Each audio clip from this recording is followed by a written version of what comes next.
경제 전문 심층 팟캐스트 이렇다 15회 시간이 돌아왔습니다. 안녕하세요. 저는 사회를 맡고 있는 승입니다. 예, 유프로입니다. 안녕하세요. 알파조입니다. 네, 승윤이 오랜만입니다. 시청자분들도 오랜만입니다. 찬이쌤입니다. 네, 그러게요. 저희가 한 주 쉬었잖아요. 네네. 갑자기 임시 공휴일이 생겨서 저는 백수인데 항상 공휴일인 거지. 네. 내수진작을 위해서 뭐 쉰다고. 네. 그래서 연구소도 쉬다 보니까 방송할 시간을 좀 놓쳐버렸어요. 네, 신문 보니까 임시 공휴일을 임박해서 발표했잖아요. 네. 이유가 있다 그러더라고요. 해외여행을 못 가게 하려고. 그 해외여행 가려면 원래 티켓이라든가 숙소라든가 좀 미리 정해야 되잖아요. 그래서 제가 그렇게 못 가게 하려고 국내에서 돈을 쓰라고 임박해서 발표한 겁니다. 그래서 저는 굉장히 놀랐어요. 정부가 이렇게 세심한 것까지 신경을 쓰는구나. 굉장히 놀랐어요, 저는. 네. 그게 뒤에 그렇게 깊듯이 숨어 있었다. 저희들이 잘 몰라줬는데 다른 국가적 사안들도 이렇게 좀 섬세하고 세심하게 고민을 했으면 얼마나 좋을까 이런 생각이 잠시 들었습니다. 맞습니다. 근데 꼼수잖아요. 꼼수. 다른 국가 정책도 꼼수를 쓰라는. 정부는 꼼수다. 어쨌거나 뭐 저는 덕분에 아주 편안하게 집에서 잘 쉬었는데요. 사실 이렇게 편안하게 집에서 쉴 수 있는 사람들이 그렇게 많지는 않았던 것 같아요. 그날 일하셨던 분들이 훨씬 더 많다라는 얘기들이 들리던데 그런 경우에는 그러니까 상대적인 박탈감이 좀 더 크지 않을까 싶습니다. 그런 이제 부작용이 많죠. 뭐 아이들이 학교를 안 가면 자녀 돌봄 입장에서도 임시 공휴일이 더 힘들 수도 있을 것 그렇죠. 같아요. 급식 먹으면 되는데 집에서 밥 줘야 되니까. 근데 뭐 제 생각에는 정부에서 진짜 내수 진작을 위해서였다면은 그냥 쉬라고만 할 게 아니라 쓸 돈을 좀 나눠준다든지 해야 되지 않았을까 하는 생각이 듭니다. 그러게 뭐 외식 쿠폰이라든가 바우처, 그렇죠. 뭐 기본소득. 기본소득.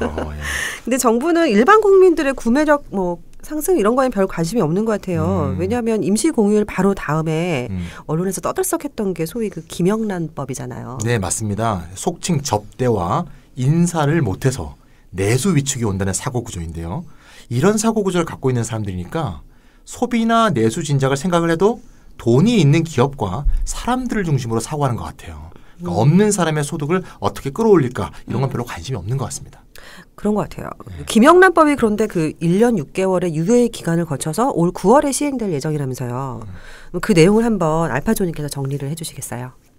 먼저 일단 시행령 내용을 보면은 이 김영란법이 적용되는 일단 대상을 먼저 봐야 될 것 같은데 공직자 당연히 들어가고요. 그다음에 언론사 임직원이 들어갑니다. 그리고 학교, 공립, 사립학교 다 들어가고 유치원까지 포함되고 사학재단의 이사진, 당사자들뿐만 아니라 그 배우자들까지 다 포함이 되는 것이죠.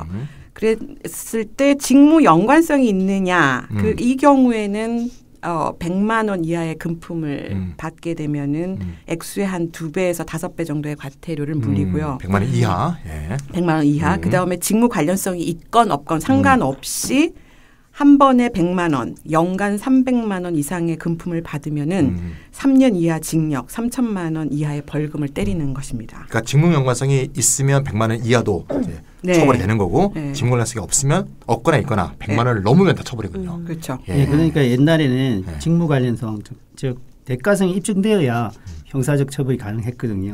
근데 그걸 입증하는 게 쉽지가 않았어요. 처벌받는 사람이 없었죠. 그냥 뭐 침불해서 했다. 뭐. 그래서 김영란법은 이제 대가 관계가 입증되지 않더라도 처벌할 수 있도록 그 조항을 만든 겁니다. 아니 어느 블로그를 보니까 이 법을 통과시킨 정작 그 국회의원은 빠져 있다고 막 그런 말이 있더라고요. 그래서 진짠가 해서 찾아보니까 그건 아니던데. 국회의원이 얼마나 당해봤어요. 뭐 국회의원, 지방자치단체장, 지방의회의원 뭐 이렇게 선출직 공무원들도 다 공직자니까 김영란법에 적용이 된다 이렇게 네, 맞습니다. 그 위의 규정은 이제 국회의원에게도 다 해당이 되고요. 근데 이제 국회의원의 경우는 이제 예외 규정이 있는데. 예외 부정청탁 금지 규정이 있거든요. 요거와 관련해서는 선출직 공직자나 정당 시민단체 등이 공익적인 목적으로 고충 민원을 전달하는 것은 처벌하지 않는다 이렇게 돼 있어요. 사실 뭐 일은 해야 되잖아요. 그러니까 공익적 민원 전달은 해야 되니까 문구적으로는 문제가 없는데 하지만 이제 공익적이라는 규정이 모호해서 악용될 소지도 있지 않은가 이런 생각도 좀 듭니다. 근데 뭐 시행령 보니까 선물 경조사비 이런 액수까지 다 규정을 했더라고요. 법의 시행령에 얼마까지 된다 안 된다를 아주 구체적으로 지금 밝히고 있죠. 3, 5, 10 이런 공식이 나와 있습니다. 3, 5, 10. 그 식사는 3만 원이다. 이 술값까지 포함되는 거죠. 그렇죠. 그다음에 선물은 5만 원, 경조사비는 10만 원. 이걸 초과를 하면은 이제 벌금을 내도록 했는데 그러다 보니까 이제 내수 위축 얘기가 나오게 되는 거죠. 그렇겠죠. 그래서 명절이 되면은 굴비나 과일, 한우 세트 같은 것을 보통 보내잖아요. 선물로. 받으세요? 과일 같은 거 한번 받아본 적 있는 것 같아요. 옛날에. 과일 같은 거 받아본 적 있는 것 같아요. 기분 좋죠. 이 엄청 큰 과일들 이렇게 받아본 적 있는 것 같아요. 5만 원이 넘는 선물은 이제 앞으로 좀 어려워지는 것이죠. 뭐 저는 근데 샴푸나 뭐 참치캔밖에 안 받는 사람이 그렇군요. 근데 유프로는 이게 실제로 내수에 타격이 있을 수도 있지 않을까 생각이 들거든요. 그 농축산인들이 어제 국회 앞에서 개정을 촉구하는 시위를 했다 이렇게. 저 어제 조선일보 일면 보셨어요? 그 제목 보고 대박 놀랐는데 제목을 너무 잘 뽑은 것 같아요. 한우의 한숨, 굴비의 비명. 라임을 맞췄네. 완전 대박 아니에요, 대박? 예, 라임 이건 무슨 뭐 저 랩도 돼요. 예. 한우의 한숨, 굴비의 비명. 와. 죽여.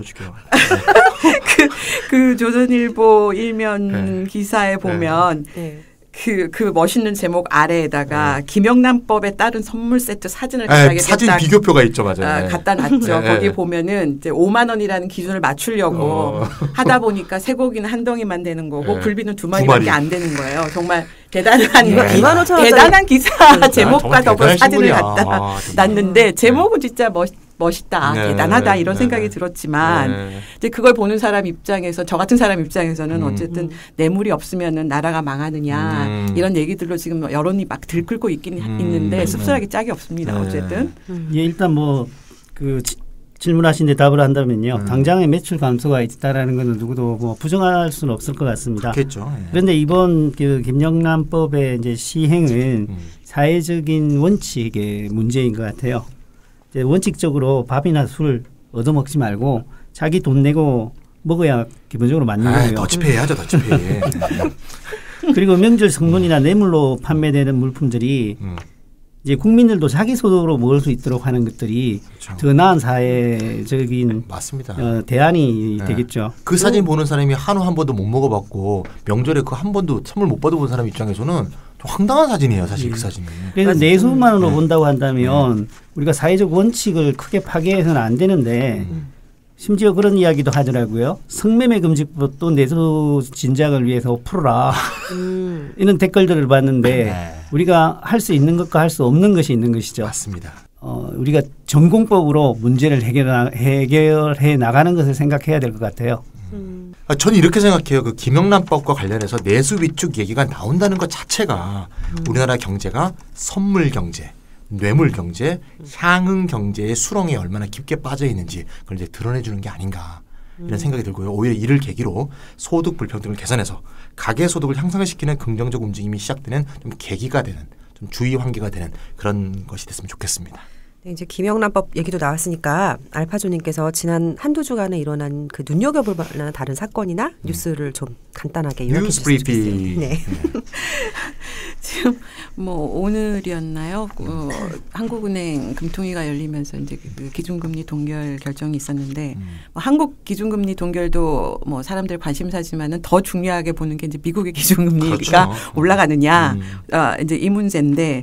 그 미국의 기준금리 인상 여부를 놓고 지금 각 지역의 연방준비의장들이 엇갈린 주장을 지금 내놓고 있습니다. 대체적으로 지금 미국의 기준금리 인상이 상당히 연기가 될 것으로 전망들을 하고 있습니다만은 최근 들어서 이제 다른 목소리들이 나오기 시작을 한 것이죠. 그러면 뭐 앞으로 추가 인상은 당분간 어려울 거라고 했는데 그렇다면 그 이제 미국 금리가 인상될 수도 있는 거예요? 뭐 전물 쳐야 되는 건지는 잘 모르겠습니다만 저는 개인적으로는 추가적으로 금리 인상이 당분간은 어렵지 않나 여전히 그런 생각인데요. 지금 그 미국 경기 회복세를 보여주는 가장 중요한 지표라고 할 수 있는 고용 지표가 최근에 좀 많이 부진합니다. 이제 그런데다가 중국 경제의 불확실성도 여전히 높은 상태고 그래서 사람들이 예측할 때 6월 달에 금리 인상이 있을 것이다라는 얘기가 있었는데 저는 그래서 6월달 금리 인상은 아니지 않을까 이런 생각을 하고 지금 대체적으로 나오는 게 6월이 아니면 9월이다. 이제 9월에 대세설이 나오고 있는데요. 그것도 어렵지 않을까 하는 생각입니다. 작두를 지금 타셔야 돼요. 작두를 탔어요. 네네네. 지금 줘야 되면 9월에. 그러면 그 금리 인상을 주장하는 일부 지역의 연준 의장들이 있다고 하셨잖아요. 그 사람들은 어떤 근거에서 그렇게 얘기를 하는 거예요? 그게 제 생각에는 사람 마음이 다 비슷할 거라고 생각이 드는데 처음에 미국 경기 회복을 과신했거든요. 그리고 단계적 금리 인상을 확고하게 주장을 했습니다. 그랬는데 실제 상황이 그렇게 전개되지 않으니까 지금 금리 인상을 한 번 하고 추가적인 인상을 계속 연기하고 있는데요. 좀 멋쩍잖아요. 네. 그래서 이렇게 멋쩍으니까 일부 연준 그 지역 연준 의장들이 이야기하는 거 아닌가 생각하고요. 제가 최근 통계를 보니까 그 월스트리트에서 앙케이트 조사를 했는데 전문가들 대상으로 31% 정도는 6월에 할 것 같다. 또 다른 31%는 9월에 할 것 같다. 그리고 7월에 할 것 같다는 이제 예측은 21%인데 대체적으로 6월에서는 하지 못할 것이다라는 것들이 전문가들의 생각이라고 합니다. 옛날에 그 시장에 가면 도박판에 이렇게 야바이 할 때 1번 걸레, 2번 걸레, 3번 걸레 그런 것 같은 분위기예요 지금. 일단 저는 추가적인 금리 인상은 알파존이면 9월에도 어려울 것이라고 했는데 일단은 올해 한 번은 더 하지 않을까. 왜 그런가 하면은 경기 상황이 좋아지기 때문이 아니라 일단 정책의 일관성을 기하는 것들이 중요한 것 같아요. 확실하게 공언을 해놨기 때문에 한 번도 안 하면 너무 멋쩍으니까. 그렇죠. 한 번 정도는 살짝 하지 않을까. 0.01%라도. 0.01%. 이게 얼마나 지금 이런 상황이라는 게 정말 그 비정상적이잖아요. 이게 중앙은행들이 지금 입장 정리를 못 하고 있고 딜레마에서 어떻게 빠져나와야 되는지 지금 잘 모르고 있고 좀 어려운 상황을 지금 반영을 하고 있는 것 같아요. 일단 브렉시트 문제도 여기와 관련이 있는데 우리 조만간 브렉시트 다루면서 한 번 더 검토해봤으면 좋겠습니다. 네, 얘기 나온 김에 유프로님 그럼 그쪽 얘기를 한번 해주시겠어요? 그리스. 아 그리스요? 네네. 예, 최근에 그리스 의회에서 재정 관련 개혁 법안이 이제 통과되었는데요. 이제 개혁 법안이라는 것은 긴축 법안이 강도 높은 긴축 법안일 겁니다. 그렇겠죠. 그래서 유로존의 재무부 장관들이 이걸 아주 높게 평가했습니다. 그래서 그리스에 대한 채무 경감이나 구제금융 제공에 대한 기대가 높아지고 있는데요. 24일까지 유로존 재무부 장관들이 그리스 구제금융에 대해서 어떤 결정을 내리기로 되어 있습니다. 이때 혹시 그리스에 대해서 채무 탕감을 해주지 않을까 하는 기대감이 생기고 있다는 겁니다. 그런데 제 생각에는 한번 그리스에 채무 탕감을 하게 되면 다른 나라에도 해줘야 되는 선례를 남기는 거기 때문에 독일이 이걸 승인할지 제 입장에서는 글쎄입니다. 근데 말이죠. IMF가 유럽이 그리스에게 채무 원금을 상당히 탕감해주지 않으면 구제금융을 중단하겠다고 최근에 위협하고 있잖아요. 그러면 채무 경감이 이루어질 수도 있는 거 아닐까요? 그런데 채무 경감을 한번 해주게 되면 다른 나라에 대해서도 해줘야 된다는 거죠. 그렇죠. 그런 면이 있네요. 그렇기 때문에 저는 독일과 같은 나라들이 합의해주지 않을 가능성이 상당히 높다 생각을 합니다. 뭐 독일 정부가 국민들 눈치를 보면서 좀 버팅기긴 하겠지만 전 개인적으로 지금까지 늘 그래왔던 것처럼 독일 정부가 최종적으로는 뭐 승인을 할 수밖에 없지 않을까. 그런데다가 이제 IMF까지 나서가지고 협박을 하고 있으니까 저는 유럽에서 구제금융 합의가 있을 거라는 생각입니다. 의견이 막 엇갈리는데 이쯤 되고 우리 돈 걸고 내기를 해야겠어. 자, 누가 맞는지는. 여하튼 뭐 그리스는 여전히 어려움을 겪고 있는 건 사실입니다. 몇 개월 뒤 누가 맞는지 한번 봅시다. 네, 이걸 꼭 한번 확인을 하겠습니다. 또 다른 이슈는 또 없나요? 예, 그 일본 은행이 마이너스 금리를 도입했다고 우리가 그 팟빵에서 방송도 했지 않습니까? 네. 그게 벌써 100일이 지났습니다. 벌써요? 예. 지금 일본에서는 마이너스 금리의 효과를 둘러서 논쟁이 가열되고 있는데요. 원래 마이너스 금리를 도입한 목적은 소비와 투자를 자극하고 에라의 약세를 유도하는 거였거든요. 그런데 사실 실제로는 소비와 투자에 특별한 변화가 일어나지 않고 어떻게 된 일인지 엔화는 오히려 강세를 보이고 있습니다. 그렇죠. 이렇게 되니까 정책 효과는 미미하고 이런 상황에서 은행들이 그런데 은행들이 수익 기반은 더욱 취약해지고 있습니다. 그래서 마이너스 금리에 대한 회의론이 부상하고 있는 거죠. 그래서 이제 신문에서 이제 많이 얘기하지만 아베노믹스가 이제 막다른 골목에 다다른 게 아니냐 이런 평가도 나오고 있고요. 금리가 아무리 낮아져도 경기 전망이 어두우니까 가계나 기업의 대출이 늘어나지 않는 거 이게 이제 문제고요. 이런 현상은 있어요. 기존 대출자들이 보다 낮은 금리의 대출로 갈아타고 있는 그런 현상들은 보이는데요. 신규 대출이 일어나는 것은 좀 거의 없는 이런 상황이라고 볼 수 있습니다. 그리고 한편 또 금리나 채권 운용 소득으로 생활비 일부를 충당하던 자산가나 은퇴 생활자들, 연금 생활자들 이런 사람들은 타격이 크겠죠. 금리가 아니고 뭐 제로 수준에서 굉장히 낮으니까 이런 점도 소비 위축을 또 부채질하고 있는 게 아니냐, 디플레이션을 더 가속화하고 있는 게 아니냐 이런 식의 우려들도 나오고 있습니다. 근데 마이너스 금리까지 적용했는데 N 가치가 지금 작년에 비해서 크게 절상돼 있잖아요. 작년 평균의 N달러 환율이 $1당 121엔? 그 정도였는데 지금은 105엔, 108엔 뭐 거기서 왔다 갔다 하고 있다고 하는데 그건 또 왜 그럴까요? 사실 저도 그게 아주 궁금한데요. 지금 이제 엔고 때문에 도요타 같은 그 일본 기업들, 수출 기업들이 이 실적이 아주 나빠지고 있다고 합니다. 근데 양적 완화에 마이너스 금리까지 적용하고 있는데 엔이 다시 강세가 되는 것은 이해하기가 쉽지 않아요. 이 부분을 잘 설명하는 사람들을 보지를 못했는데요. 대부분 간단하게 설명합니다. 엔이 국제적인 안전자산이라서. 그런데 지금 양적 완화를 하고 가치 변동이 상당히 크게 일어나고 있는 화폐를 안전자산이라고 생각한다는 건 쉽게 납득하기가 힘들거든요. 좀 수수께끼 같은 일이 지금 벌어지고 있는 거거든요. 양적 완화에다 마이너스 금리 돈을 엄청나게 시중에 풀고 있는데도 당연히 그러면은 엔화 가치가 내려가야 되는데 오히려 이제 올라가고 있으니까 이게 도대체 무슨 일이냐.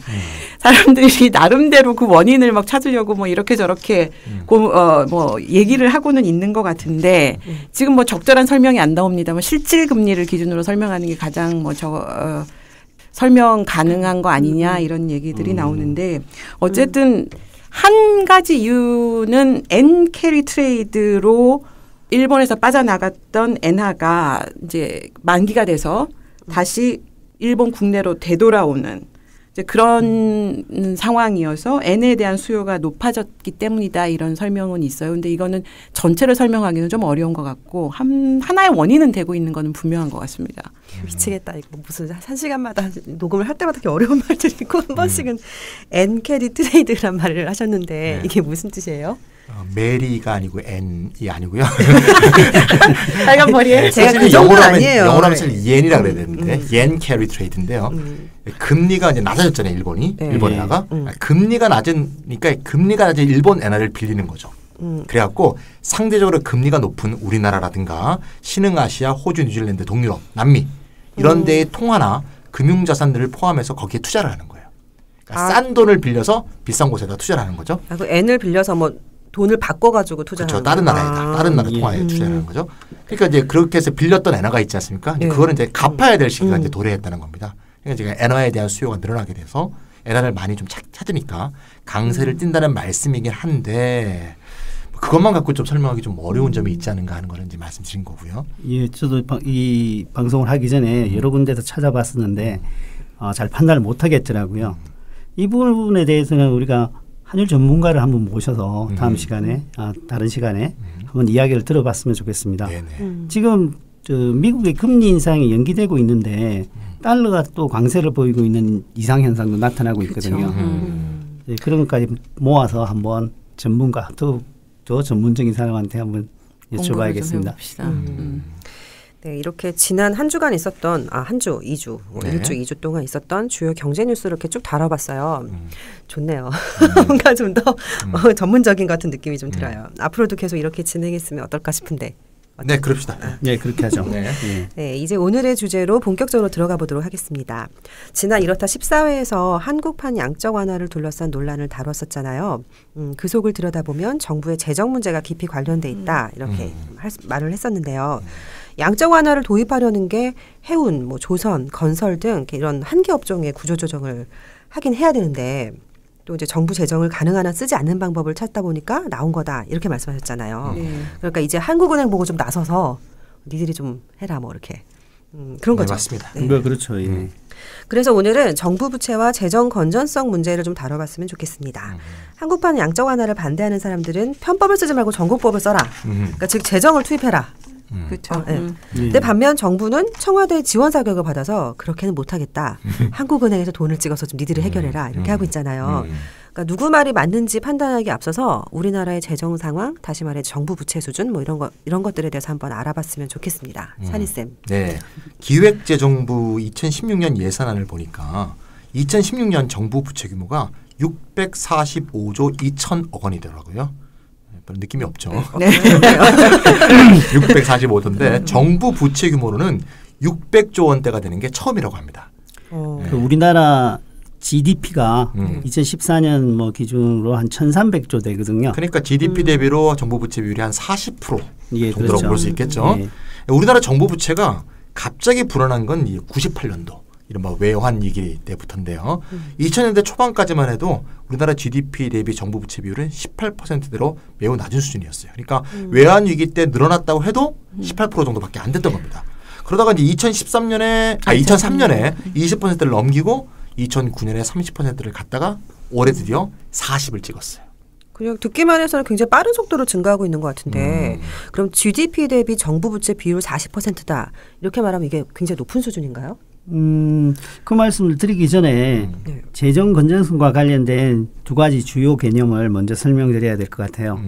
이제 일단 재정 적자가 있고 정부 부채가 있습니다. 우리가 재정이라고 하는 것은 정부의 살림살이를 말하는 거지 않습니까? 맞습니다. 그래서 재정 적자라는 것은 정부의 총 지출이 총 수입보다 많은 상태를 말합니다. 그 많은 해를 재정 적자가 일어난 해가 되는 거죠. 그리고 정부 부채는 재정 적자들의 누적분입니다. 그게 누적되어서 일정 시점에 정부가 진 빚의 총량이 정부 부채가 되는 거죠. 그러니까 재정 적자가 발생하면 정부는 국채를 발행해서 민간으로부터 돈을 빌리는데 이것이 쌓인 것이 정부 부채라는 것이죠. 그러니까 정부가 걷어들인 것보다 많이 쓴 게 재정 적자고 이제 그게 누적이 되면 정부 부채다 이 말씀이신데요. 그러면 이제 이 두 가지 가지고 뭐 재정 건전성은 어떻게 판단하나요?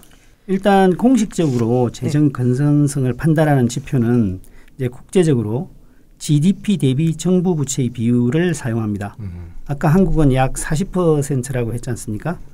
2015년 경제협력개발기구 우리가 흔히 OECD라고 하죠. OECD. 예, 그 회원국들을 우리가 선진국이라고 분류를 하는 겁니다. 그러니까 우리나라도 이제 OECD 회원국 클럽 이렇게 얘기하잖아요. OECD를. 우리나라도 선진국으로 분류되죠. 예, IMF 통계를 보거나 할 때 선진국으로 분류가 되는 것이죠. 그 선진국들의 평균 정부 부채 비율이 GDP 대비 114%입니다. 114%에 비해서 40%면 정말 낮은 거 아닌가요? 그렇죠. 40%는 상당히 낮은 편에 속합니다. 예, 정부도 이 점을 특별히 강조하는데요. 박근혜 정부 들어서 정부 부채가 크게 늘어났거든요. 그 부채가 늘어나는 것 때문에 걱정이 많다라는 우려를 감추지는 않는데 지금의 수준은 다른 나라와 비교할 때는 아주 낮은 수준이라고 이야기들을 하죠. 근데 실제로 언론 보도를 보면 이 정부 부채가 이렇게 나오는 장부상 뭐 이런 것보다 훨씬 많다고 그런 얘기들을 하더라고요. 뭐 여기저기 숨겨진 뭐 나라빚이 많다 이렇게 말을 하는데 그건 또 무슨 소릴까요? 이게 이제 어떻게 보는가의 차이인데요. 언론 보도를 보면 정부 부채가 아까 말한 액수보다 훨씬 많은 1,300조에 육박한다. 이런 얘기 아마 보셨을 거예요. 그러니까 GDP 100%. 네, 100%에 네. 가깝잖아요. 그러니까 그렇죠. 기획재정부가 얘기하는 정부 부채보다 그러니까 2배가 많은 거죠. 그러다 보니까 이제 국민들이 이거 어느 정도에 발을 맞춰야 되는 거야? 헷갈리는 거죠. 헷갈리죠. 당연히. 이런 혼란이 일어나는 이유는 이제 정부가 책임져야 되는 부채의 범위가 어디까지인가 여기에 대해서 논란이 있기 때문이에요. 그러니까 과연 어디까지가 정부 부채냐? 좁은 의미에서의 정부 부채는 우리가 조금 전에 언급했던 예산 적자의 누적분을 의미하는 게 맞는데요. 이거 말고도 정부가 사실상 최종적으로 책임져야 하기 때문에 정부 부채로 볼 수 있는 게 있어요. 예를 들면 공기업의 부채를 결국 최종적으로는 정부가 책임져야 되잖아요. 이런 것을 이제 포함시킬 수가 있는 거죠. 그 말이 그 말이었네요. 네, 그러니까 언론들이 보통 국가 부채 문제가 심각하다라고 보도를 할 때 언급하는 수치는 이런 이제 공기업 부채를 더한 거예요. 예를 좀 들면 좀 이해하시기 쉬울 것 같은데 이명박 정부 시절에 4대강 사업을 한다고 했잖아요.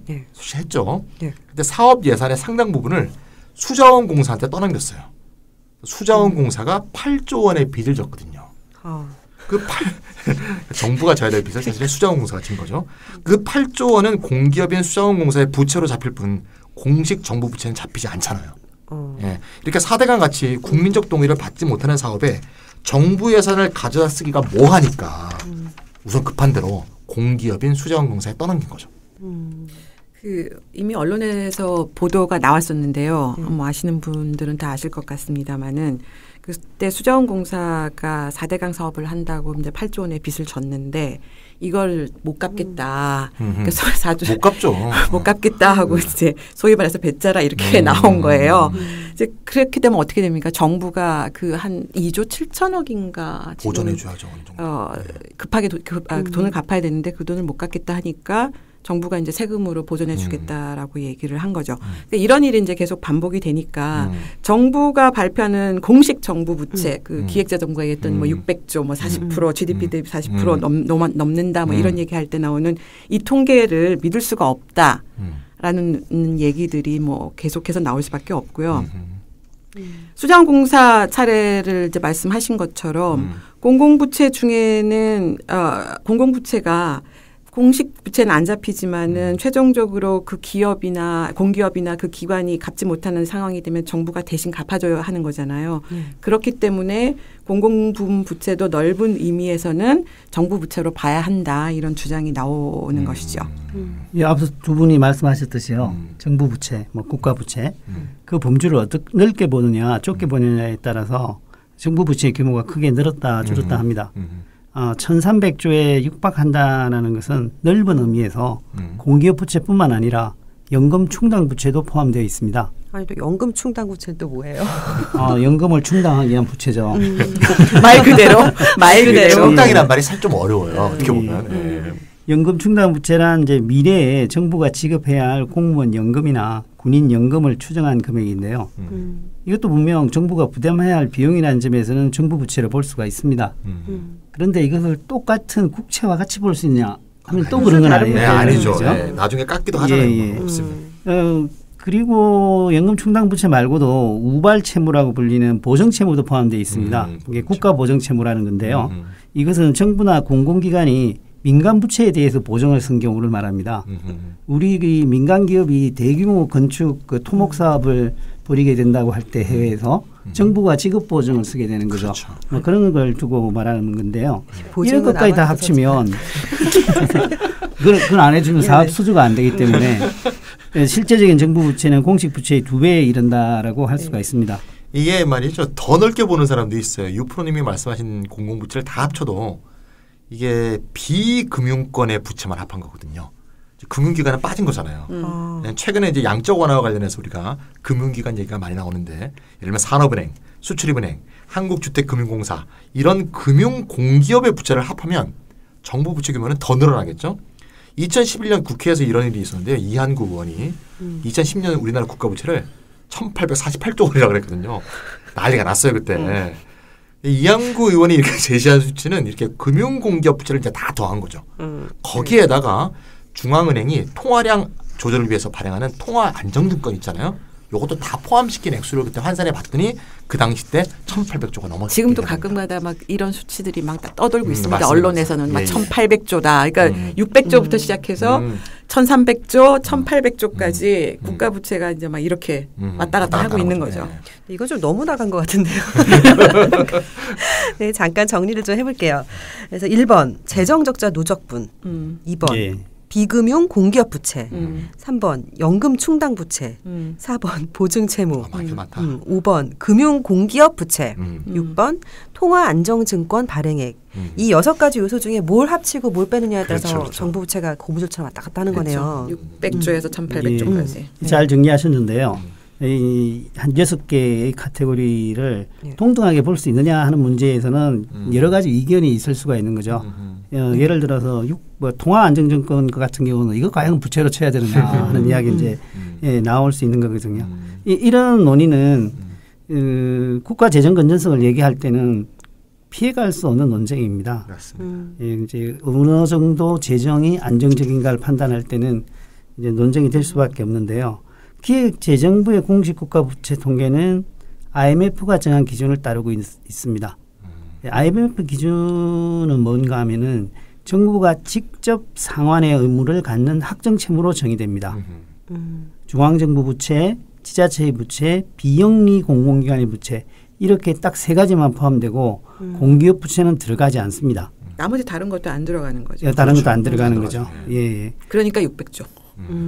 그리고 부채의 성격 측면에서 갚아야 하는 금액과 빚을 갚는 시기가 확정된 채무만 인정되기 때문에 연금 충당 부채라든지 보정 채무는 금액이 확정되지 않은 부채이기 때문에 포함되지 않는 거죠. 맞습니다. 근데 이렇게 보면 IMF 기준이 좀 문제가 있어 보이잖아요. 보증 같은 거는 뭐 그렇죠. 발생할 수도 있죠. 발생할 수도 있는데 근데 아예 음. 제외해 버린다는 게 그런데도 이렇게 IMF 기준을 사용하는 이유가 뭐예요? 예, IMF가 정한 기준을 따르는 이유는 국제적 비교를 위한 겁니다. 정부가 부채를 집계를 할 때 나라마다 다른 방식으로 집계를 한다면은 국제 비교 자체가 의미가 없어지지 않습니까? 그렇죠. 물론 IMF 기준을 적용한 정부 부채 통계는 많은 허점을 가지고 있는 게 사실입니다. 그렇지만 우리나라만 다른 잣대를 사용할 수는 없다고 생각을 합니다. 여기까지 이제 정부 부채를 어떻게 규정할 것인지 그리고 한국의 정부 부채는 국제 기준에 따르면 어느 정도인지 이렇게까지 살펴봤는데요. 앞에 경제 뉴스도 다뤘고 시간이 좀 많이 흘렀어요. 좀 쉬었다 할까요? 네, 좋습니다. 그럼 조금 이따 뵙겠습니다.